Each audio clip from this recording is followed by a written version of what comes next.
नमस्कार बच्चों, आप सभी का स्वागत है एक बार फिर से आपके अपने YouTube channel Shri Shyam classes पर। आज हम करने वाले हैं कक्षा 5 हिंदी का भाग 2। यानी इसमें हम पाठ संख्या 9 से लेकर के और 16 तक का जो एमसीक्यू क्वेश्चन है उनको हल करेंगे यहाँ। और साथ ही साथ आप अपने ऑप्शन जो है वो भी चूज करके रखिए ताकि आपको पता चले कि आपकी तैयारी कैसी है। चलिए शुरू करते हैं आज की इस क्लास को। और चैनल को लाइक सब्सक्राइब ज़रूर करें। वीडियो आपको कैसी लग रही है वो भी ज़रूर बताएं। चलिए शुरू करते हैं बिना टाइम खराब किए। पहला प्रश्न है, छत्रपति शिवाजी के जीवन पर किस व्यक्ति का प्रभाव नहीं पड़ा? कि वो कौन सा व्यक्ति था जिसका प्रभाव शिवाजी के जीवन पर नहीं पड़ा? ऑप्शन ए कह रहा है अफजल खां। ऑप्शन ऑप्शन ब कह रहा है जीजाबाई। से दादा कोडदेव और द गुरु रामदास। तो इसमें से कौन सा सही रहने वाला है ऑप्शन हमारा? तो इसमें हमारा ऑप्शन सही हो जाएगा अफजल खां। ठीक है, ये हो जाएगा हमारा ऑप्शन सही। चलिए अगला प्रश्न देखते हैं। दूसरा प्रश्न है दूसरा प्रश्न है शिवाजी की मृत्यु के बाद में, जैसे उनकी मृत्यु होती है तो उनकी मृत्यु के बाद में उनके शासन को कौन संभालता है, मतलब शासक कौन बनता है शिवाजी की मृत्यु के बाद? उनके शासन काल को कौन संभालता है? तो ऑप्शन ए कह रहा है राजाराम। ब कह रहा है पेशवा बाजीराव। से संभाजी और द औरंगजेब। तो इसमें से क्या हो जाएगा सही? इसमें से हमारा ऑप्शन जो सही रहने वाला है वो हो जाएगा संभाजी। ठीक है, अब चलते हैं हम अगले प्रश्न की ओर। प्रश्न नंबर 3 देखिए, सुभाष चंद्र बोस को हम किस नाम से जानते हैं? तो सुभाष चंद्र बोस को हम किस नाम से जानते हैं? ऑप्शन ए बाबा साहब।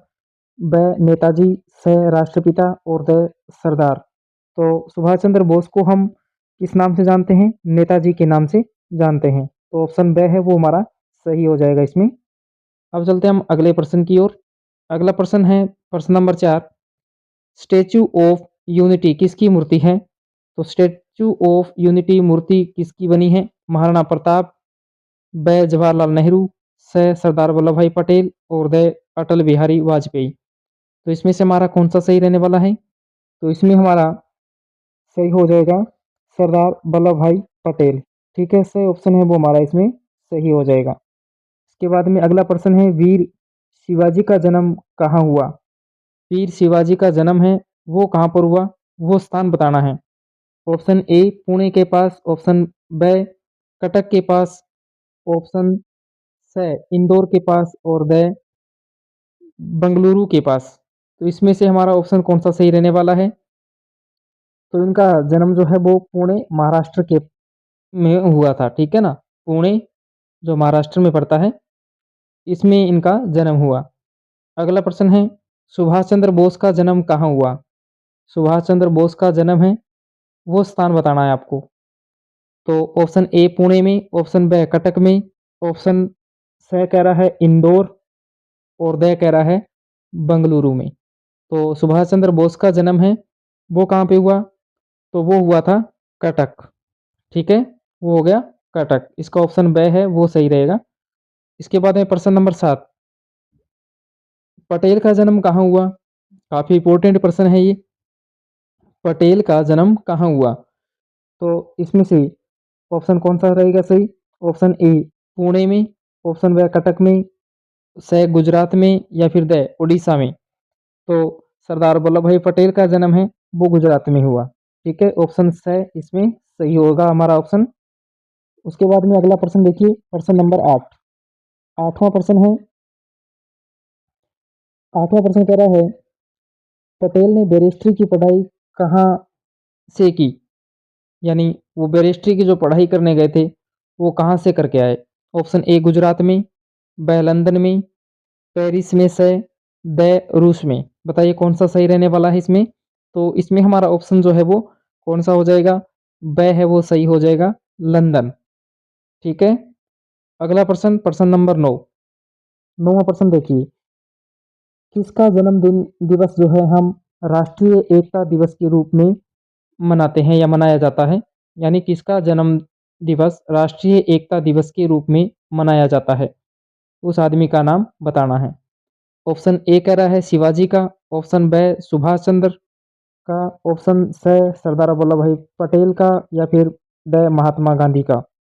तो राष्ट्रीय एकता दिवस के रूप में जो मनाया जाता है वो हो जाएगा सरदार वल्लभ भाई पटेल। ठीक है, क्योंकि इन्होंने हमारे राष्ट्र को एक करने का काम किया था, एकता के सूत्र में बांधने का काम किया था और राजस्थान के एकीकरण में बड़ी भूमिका निभाई इन्होंने। अब चलते हैं हम अगले प्रश्न की ओर। प्रश्न संख्या 10 देखिए। 10वां प्रश्न है, दूसरों के घर बिना मान मनुहार जाने से क्या होता है? यानी दूसरों के घर पे अगर हम जाते हैं तो वहां अगर हमारी बिना बुलाए हम जाते हैं तो हमारी बाल मनुहार कैसी होती है? यानी वहां मान होता है या अपमान होता है? तो ऑप्शन ए कह रहा है कि स्वागत होता है, ऑप्शन बी कहता है नाच गाना होता है, सी कहता है अपमान होता है या फिर ऑप्शन ड कह रहा है सिग्नल मिलता है। तो देखिए इसमें हमारा ऑप्शन सही क्या होता है कि जब भी किसी के घर पे बिना बुलाए अगर हम जाते हैं तो वहाँ बाल हमारी जो है मान मनुहार नहीं होता, वहाँ क्या होता है हमेशा अपमान। तो अपमान होता है, ऑप्शन हो जाएगा स वाला सही। उसके बाद में 11 नंबर प्रश्न है, रहट चलता है तब क्या होता है? यानी खेतों में जब रहट चलता है तो क्या होता है? तो खेतों को पानी मिलता है, ऑप्शन ब कह रहा है छिलकों का ढेर होता है, ऑप्शन से अकाल पड़ता है और ऑप्शन ड कह रहा है गन्ने का रस मिलता है। तो इसमें हमारा ऑप्शन सही रहेगा, वो हो जाएगा कि जब रहट चलता है तो क्या मिलता है? खेतों को पानी मिलता है और फसलें हैं वो लहराती है खेतों में। आगे प्रश्न नंबर 12 देखिए, रस्सी के आने जाने से किस पर निशान पड़ जाते हैं? यानी रस्सी के आने जाने से किस पर निशान पड़ जाते हैं? ऑप्शन ए कह रहा है रस्सी पर, ब कह रहा है सिल पर, स कह रहा है बर्तन पर और द कह रहा है लकड़ी पर।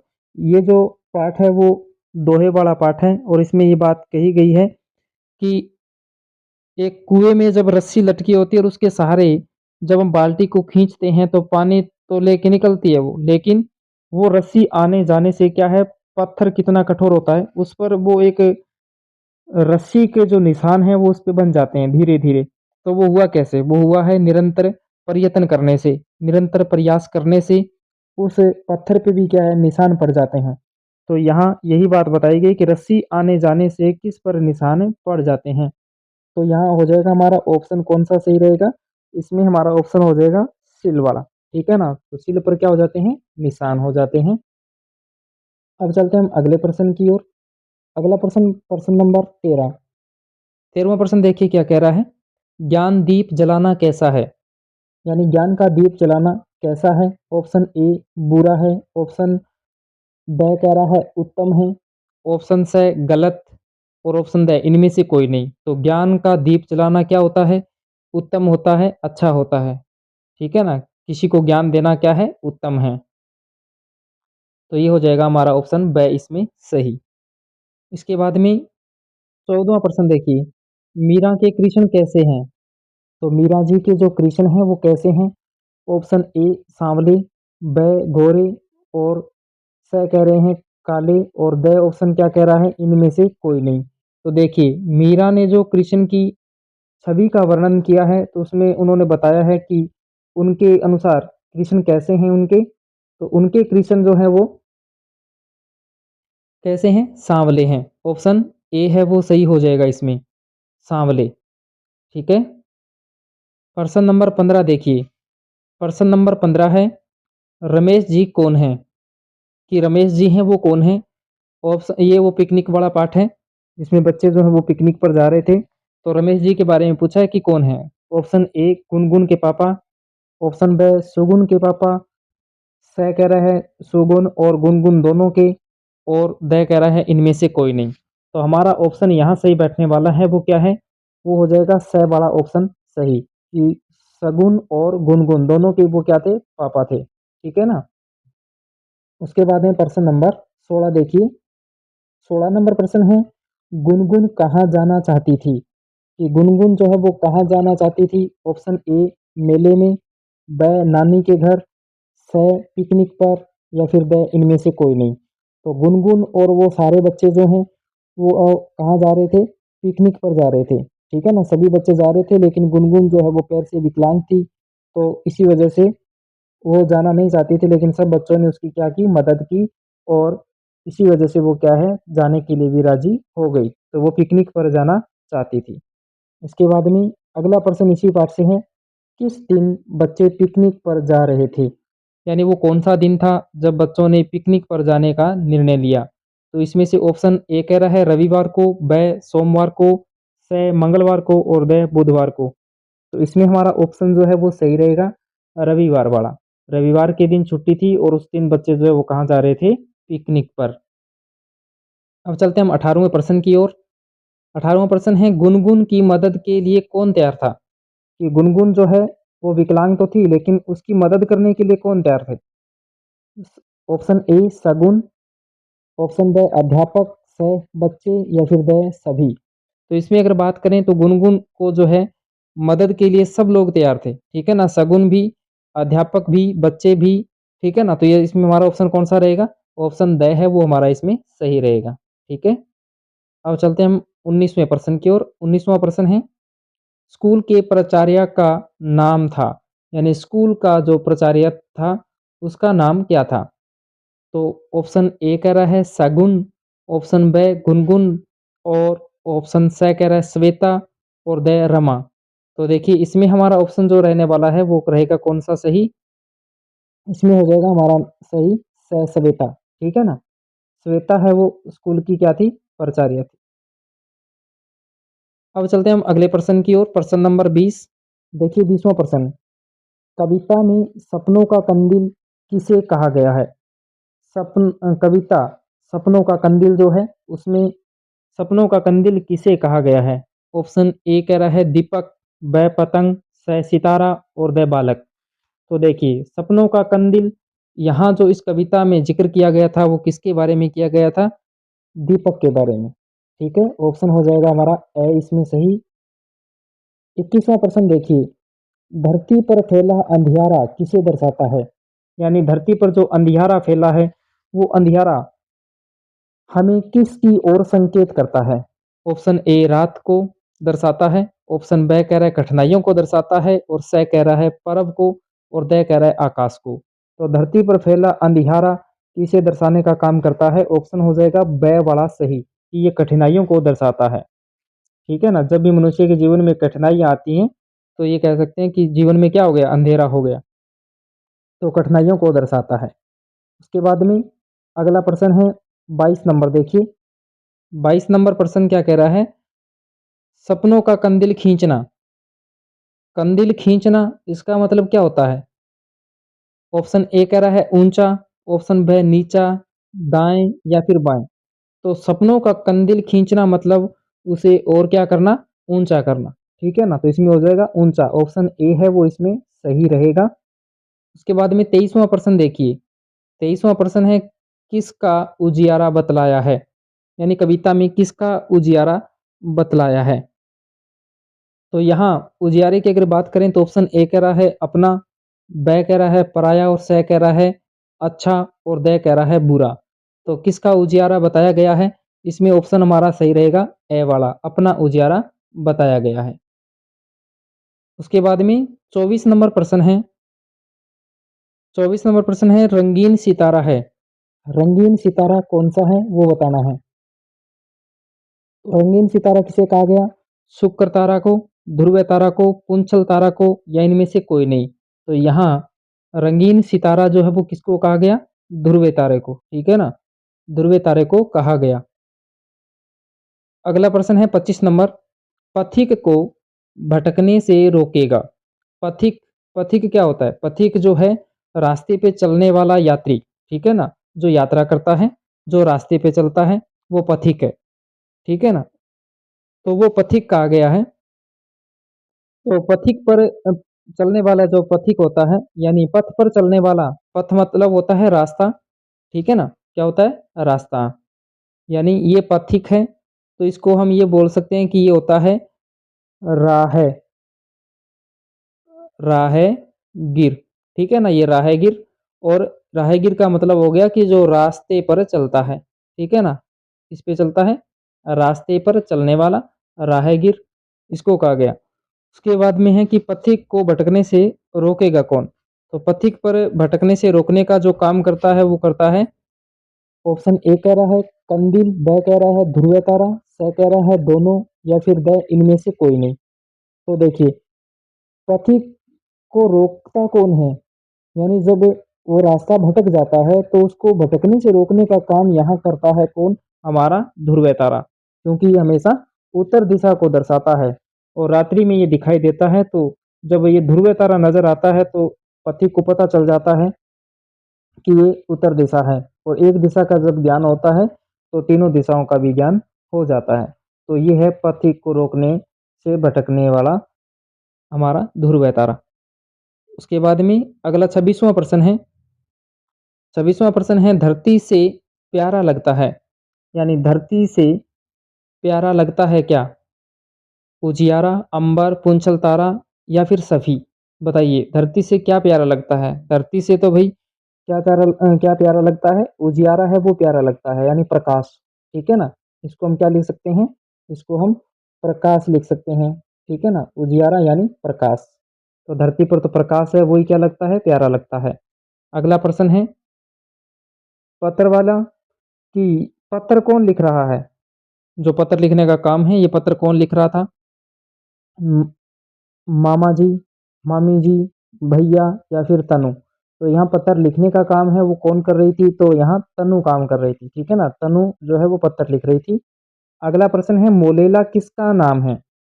मोलेला किसका नाम है?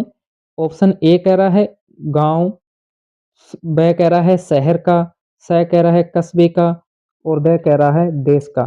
तो यहाँ मोलेला जो नाम है वो किसका था? गांव का नाम था। ठीक है ना, मोलेला गांव। अगला प्रश्न है, तनु ने किसे पत्र लिखा था? कि तनु जो पत्र लिख रही थी वो किसके लिए लिख रही थी? नाना जी को, नानी जी को, मामा जी को, या फिर मामी जी को? किसको लिख रही थी? इसका उत्तर आप देंगे। ठीक है, इसका उत्तर आप बताएंगे कि वो अपना पत्र जो है वो किसके लिए लिख रही थी। चलिए 30वें प्रश्न की ओर। अगला प्रश्न है, मोलेला के बच्चे किस पर ध्यान देते हैं? तो मोलेला गांव के जो बच्चे हैं वो किस पर ध्यान देते हैं, इसके बारे में पूछा है। तो ऑप्शन ए कह रहा है पढ़ाई पर, ऑप्शन ब कह रहा है काम पर, ऑप्शन द गांव पर, और द घूमने पर। तो मोलेला गांव के जो बच्चे हैं वो किस पर ध्यान देते हैं? ऑप्शन ए पढ़ाई पर ध्यान देते हैं वो। ठीक है ना, और आप भी पढ़ाई पर ध्यान दो। अभी परीक्षा जो है वो काफी नजदीक है, तो धीरे धीरे जो है निरंतर आप अभ्यास करते रहिए, और एक दिन सफलता आपकी भी पास होगी। ठीक है ना, अच्छे से पढ़ाई कीजिएगा, और वीडियो जो है वो पूरी देखिए। इसमें से आपको प्रश्न जरूर देखने को वहाँ मिलेंगे। तो इसमें हो जाएगा कि वो पढ़ाई पर ध्यान देते हैं। अगला प्रश्न, कौन चिंतित रहता है? कि कौन है जो चिंतित रहता है हमेशा?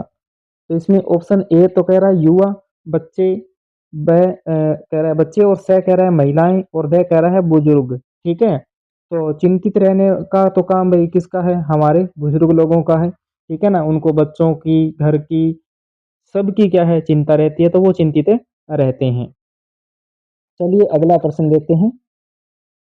32 नंबर प्रश्न देखिए। 32 नंबर प्रश्न है, इस कविता में किस प्रदेश की महिमा का वर्णन हुआ है? यानी जो कविता है धरती धोरा वाली, उसकी बात चल रही है यहाँ। तो इस कविता में जो है, इस प्रदेश, प्रदेश का मतलब क्या होता है? प्रदेश का मतलब दूसरा देश, यानी प्रदेश यहाँ अगर बात करें तो यहाँ शब्द राज्य से है। किससे है? राज्य। ठीक है ना, इसको हम राज्य भी बोल सकते हैं। तो इस कविता में किस प्रदेश की महिमा का वर्णन हुआ है? ऑप्शन ए राजस्थान, ब कह रहा है पंजाब, और स उत्तर प्रदेश, द गुजरात। तो धरती धोरा वाली तो किसे कहा गया है? राजस्थान को ही कहा गया है। तो ऑप्शन ए है वो हमारा यहाँ सही रहेगा। ठीक है, आगे प्रश्न नंबर 33 देखिए। 33 नंबर प्रश्न कह रहा है, कहाँ के घोड़े और ऊंटों की बात निराली है, यानी किस क्षेत्र के ऊंट और घोड़े हैं उनकी बात निराली है। तो ऑप्शन ए मध्य प्रदेश, राजस्थान ब, स कह रहा है उत्तर प्रदेश और द कह रहा है पंजाब। तो इनमें से अगर बात करें तो घोड़े और ऊंट जो हैं वो तो कहाँ के है भाई, हमारे धरती धोरा वाले यानी राजस्थान के प्रसिद्ध हैं। ठीक है ना, ऊंट और घोड़े राजस्थान के प्रसिद्ध हैं, यहाँ की बात ही निराली है। ठीक है, अब चलते हैं हम अगले प्रश्न की ओर। राजस्थान की तुलना किससे की गई है, यानी राजस्थान की तुलना किसके समान की गई है। सूरज से, ब कह रहा है चांद से, द कह रहा है स कह रहा है धरती से, या फिर द स्वर्ग से। बताइए इसमें से क्या रहेगा सही। राजस्थान की तुलना है वो किससे की गई है, सूरज से, चांद से, धरती से या फिर स्वर्ग से। तो अगर यहाँ बात करें तो राजस्थान की धरती है वो हमेशा से क्या रही है, वीरों की धरती रही है। ठीक है, अब बात करें पर्सन की।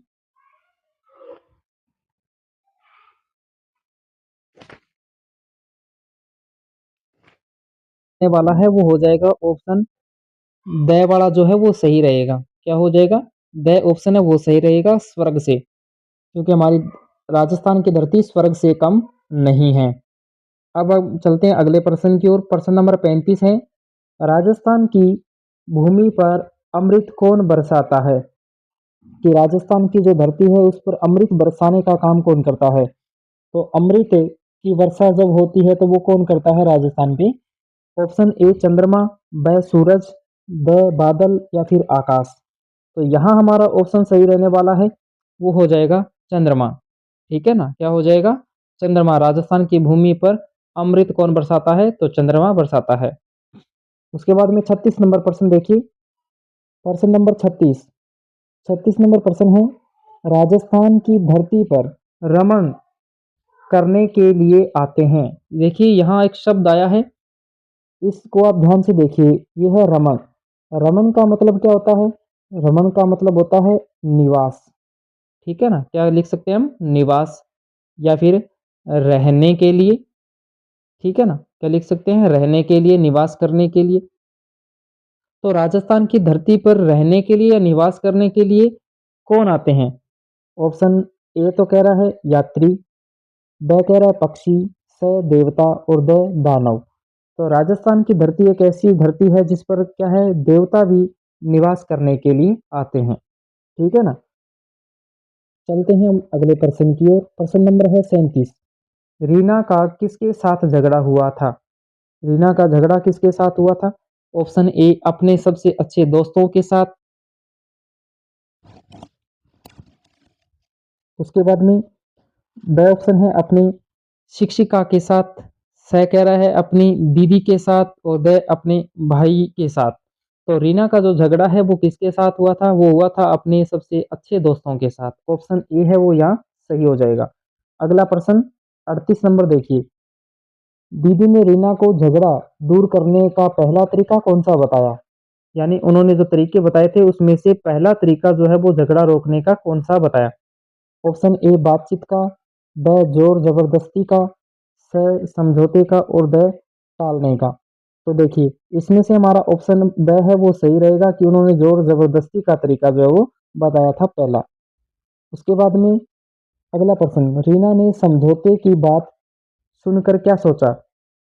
ऑप्शन ए कि वह शत्रु देश पर आक्रमण करेगी, ब सुलह करेगी या फिर स कह रहे हैं रानियां भाव ताव करेगी और द कह रहा है इनमें से कोई नहीं। तो इस प्रश्न का उत्तर जो है वो सही रहने वाला है, स वाला, रानियां भाव ताव करेगी। अब चलते हैं हम अगले प्रश्न की ओर। अगला प्रश्न है हमारा, युद्ध को टाल देना क्यों उचित है, यानी जब भी दो देशों के बीच में, दो राज्यों के बीच में युद्ध होता है तो वो होने से जरूरी है कि वो टल जाए तो अच्छा है। तो क्यों होता है ऐसा। ठीक है, युद्ध को जहां तक हो वहां तक टालना जरूरी है। तो इससे होता क्या है अगर युद्ध होता है तो। और तो ऑप्शन ए तो कह रहा है जन हानि से बचने के लिए, ब कह रहा है धन हानि से बचने के लिए, स मानसिक आघात से बचने के लिए और ऑप्शन द उपयुक्त सभी। देखिए जब भी दो देशों के बीच में युद्ध होता है तो इससे क्या है, जन हानि भी होती है, ठीक है ना, जन हानि भी होती है, धन हानि भी होती है। तो ये दोनों हैं, ये बात सही है कि जन हानि से भी बचा जा सकता है, धन हानि से भी बचा जा सकता है, और मानसिक आघात है जो है वो भी होता है। तो इन सभी के साथ में क्या है, हमारा ऑप्शन ड है वो सही रहेगा। ठीक है ना? तो युद्ध को टाल देना उचित क्यों है? क्योंकि जनहानि से बचने के लिए, धन हानि से बचने के लिए और मानसिक आघात से बचने के लिए। तो ऑप्शन ड हमारा यहाँ सही हो जाएगा। ठीक है, तीनों ही इसमें सही है। ऑप्शन अगला प्रश्न 41 नंबर प्रश्न है, मतभेद दूर करने का सबसे अच्छा तरीका कौन सा है? कि आपस में जब भी दो मित्रों के बीच में मतभेद होता है तो उसको दूर करने का अच्छा तरीका कौन सा है? ऑप्शन ए आक्रमण करना, कि किसी पर आक्रमण कर दो। ब कह रहे हैं समझौता करना, कि आपस में बातें कर लो बैठ के, ठीक है ना, दो लोगों को बीच में बिठा करके समझौता करवा लिया जाए किसी बात पे। स कह रहा है युद्ध को टाल देना, और द कह रहा है बातचीत करना। तो देखिए, मतभेद होने पर सबसे अच्छा तरीका है वो है द वाला, यानी बातचीत करना। ठीक है ना, आपस में बैठ के बातचीत कर लेते हैं तो इससे क्या है, मन मुटाव है वो दूर हो जाता है। तो इसमें हमारा ऑप्शन द है वो सही रहेगा। अगला प्रश्न है, जोधपुर के महाराजा को लकड़ी की आवश्यकता क्यों पड़ी? जोधपुर के जो महाराजा थे उनको जोधपुर में लकड़ियों की आवश्यकता क्यों पड़ी? क्या काम करवा रहे थे वो? रसोई के लिए, ब कह रहा है महल निर्माण के लिए, स कह रहा है आय के लिए, द कह रहा है जंगल की सफाई के लिए। तो जोधपुर के जो महाराजा थे उनको लकड़ियों की आवश्यकता किस लिए पड़ी थी? तो महल निर्माण के लिए, यानी ब वाला ऑप्शन है वो यहाँ सही रहेगा। वो महल निर्माण करवा रहे थे तो जंगल से लकड़ियों को कटवा रहे थे, पेड़ों को कटवा रहे थे। उसके बाद में अगला प्रश्न इंपॉर्टेंट प्रश्न है ये, और ये अच्छे से याद जरूर रखिएगा। खेजड़दी गांव में कितने वृक्ष प्रेमियों ने अपने प्राणों की आहुति दी? यानी कितने ऐसे व्यक्ति थे जिन्होंने पेड़ों से लिपट कर जो है अपने प्राणों की जो है आहुति दे दी थी? ऑप्शन ए 265, ब कह रहा है 363, स कह रहा है 463, और द कह रहा है 263। तो इसमें हम ये कह सकते हैं कि खेजड़ली गांव जो है उसमें जब पेड़ों से लिपट कर लोगों ने आहुति दी, ठीक है, अपने प्राणों की आहुति दी, तो उन लोगों की संख्या थी 363, 363, ठीक है ना, कितनी, 363 यानी 363। ठीक है, याद रखिएगा 363, 363 अच्छे से, कितने लोगों ने जान दी, 363। ठीक है, वो पेड़ों से लिपट गए और पेड़ों के साथ में उनको भी मार दिया गया। अगला अगला प्रश्न है, प्रस्तुत पाठ में किस गांव की कहानी का वर्णन है? यानी खेजड़ली गांव का, किशनपुरा गांव, या फिर रदमणी गांव, या फिर पीपलगढ़। तो यहाँ हम पाठ इसी की बात कर रहे हैं, तो इसमें हम पढ़ रहे थे खेजड़ली गांव के बारे में। ठीक है ना, किसके बारे में, खेजड़ली में। तो ए हो जाएगा हमारा ऑप्शन यहाँ पर सही। अमृता देवी की पुत्रियां थी, अमृता देवी की पुत्रियां कौन सी थी? तो देखिए, अमृता देवी की पुत्रियों के नाम रत्नी, भागु और अंशी, या फिर ये सभी। कौन सा हो जाएगा इसमें हमारा ऑप्शन? इसमें हो जाएगा हमारा ऑप्शन ड वाला सही। ठीक है ना, तो ये सभी इनकी पुत्रियां थी। अगला प्रश्न, खेजड़ी गांव में कितने वृक्ष प्रेमियों ने अपने प्राणों का बलिदान दिया? ये वही प्रश्न है, थोड़ी भाषा जो है इसमें चेंज होके आई है। ठीक है, तो इसमें हम क्या कर सकते हैं, 363 ऑप्शन है ये इसमें सही हो जाएगा। ठीक है, अब चलते हैं अगले प्रश्न की ओर। 47 नंबर प्रश्न देखिए। 47 नंबर प्रश्न क्या कह रहा है कि खेजड़दी गांव की घटना के समय, कि खेजड़दी गांव की जब घटना हुई तो उस घटना के समय जोधपुर रियासत के राजा का नाम था। कौन सा वो राजा था जिसके समय में ये घटना हुई? तो ये बात है किसके शासनकाल की? अभय सिंह के। ठीक है ना, अभय सिंह के शासनकाल की बात है। तब खेजड़ली गांव में ये घटना घटी जिसमें 363 लोगों को मौत के घाट उतारा गया। अब चलते हैं हम अगले प्रश्न की ओर। 48 नंबर प्रश्न देखिए। 48 नंबर प्रश्न है, खेजड़ली गांव किस प्रांत में स्थित है? हाँ, ये फिर आ गया शब्द वही, यहाँ आया है प्रांत। प्रांत का मतलब होता है राज्य। ठीक है ना, याद रखिएगा। ये है प्रांत, प्रांत का मतलब है राज्य। तो खेजड़ली गाँव किस राज्य में स्थित है? उत्तर प्रदेश में, ब राजस्थान में, स गुजरात में और द मध्य प्रदेश में। तो भाई खेजड़ली गाँव है वो हमारे राजस्थान में है, ठीक है ना? तो हमारे प्यारे राजस्थान में है, तो ये हमारे ऑप्शन यहाँ पर बैठेगा सही ब वाला। तो बात यहाँ तक ये थी। चलिए आज की जो ये क्लास थी, ये तो हमारी पूरी कंप्लीट हो गई है। और अब आप साथ-साथ ये ज़रूर देखिएगा कि आपके इसमें से कितने परसेंट जो है वो सही हो रहे हैं, ठीक है? ज़रूर देखिएगा इस चीज़ को। 48-50% जो थे हमने वो कर लिए हैं। और आशा ये करता हूँ कि आपको ये पसंद आई होगी क्लास। और अभी जो है वो आपकी इसी प्रकार से मैथ की जो क्लासें हैं और साथ में इसके 5वीं क्लास में जो व्याकरण लगती है, उसके भी महत्वपूर्ण प्रश्नों को लेकर के ऑप्शन टाइप क्वेश्चन लेकर के वो भी अ, आने वाली हैं। तो आप निरंतर हमारे साथ जुड़े रहिएगा। और बैठ कर के मोबाइल जब देखते हैं तो क्लास आप ज़रूर देखें, ठीक है? समय बर्बाद ना करें। और थोड़े-थोड़े अभ्यास से भी क्या है आप अच्छे नंबर प्राप्त कर सकते हैं। तो वीडियो को शेयर ज़रूर करें, लाइक करें और साथ-साथ कमेंट करके आप ज़रूर बताएँ। और पीछे मैंने जितनी भी वीडियो आपके लिए बनाई है क्लास के लिए, आपने एक बच्चे ने भी सिंगल बच्चे ने भी लिख के नहीं बताया कि इसका ऑप्शन ये रहने वाला है, इसमें उत्तर ये रहने वाला है। ठीक है? अब जब तक आप कुछ बताएँगे नहीं तब तक पता नहीं चलता है कि आप देख रहे हैं कि नहीं देख रहे हैं, क्लास कैसी लग रही है। तो आप ये चीज़ ज़रूर हमें बताएँ, कमेंट में जाकर के अपना नाम और अपना जो सुझाव है वो ज़रूर बताइएगा। चलिए मिलते हैं हम अगली क्लास के लिए, तब तक के लिए जय हिंद, जय राजस्थान।